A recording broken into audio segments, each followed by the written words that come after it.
Ilan sa mga kwestiyon nito ang kawalan anya ng resulta sa trabaho ng kanyang superior sa kanilang unit kasabay ng paghahamon sa PNP na wala itong kinatatakutan sakaling alisin siya sa trabaho dahil sa tiyak na suporta nito mula sa kanyang 3 million followers sa social media.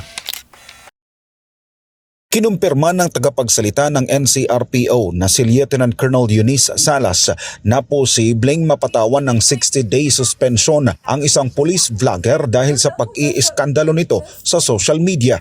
Kinilala ang police vlogger na si Police Staff Sergeant Joylene Kachin ng Regional Mobile Force Battalion ng NCRPO. Matatanda ang inireklamo ni Kachin sa kanyang social media account ang patungkol sa umunay reassignment na kanyang asawang pulis. Nauna ng kinundina ng PNP ang ginawang hakbang ng pulis na ito kung kaya't kaharapin nito ang probisyong nakapaloob sa NAPOLCOM Memorandum Circular 2016-002 for the conduct of unbecoming a police officer. Sa ngayon, sumasailalim sa pre-charge evaluation ang pulis dahil bukod sa kanyang reklamo, marami ding inilabas na aligasyon laban sa PNP ang nasabing police vlogger. Ilan sa mga kwestiyon nito ang kawalan anya ng resulta sa trabaho ng kanyang superior sa kanilang unit kasabay ng paghahamon sa PNP na wala itong kinatatakutan sakaling alisin siya sa trabaho dahil sa tiyak na suporta nito mula sa kanyang 3 million followers sa social media.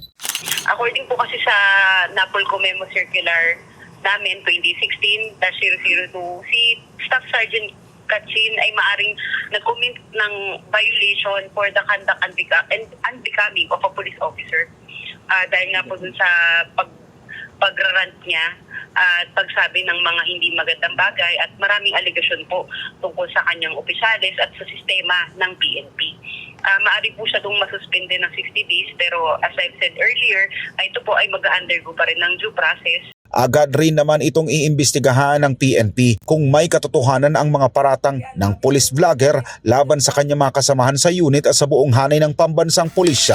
Para maging fair naman po kami on the side dun sa mga grievances na sinabi naman po ni Staff Sergeant Kachin, ang ating po Regional Director, intusan na rin po ang ating DRDA na mag-conduct naman po ng grievance hearing. At ito naman po agad sinagawa noong October 10. At pinakinggan din po yung side niya at yung mga allegations niya po ay iniimbestigahan din po.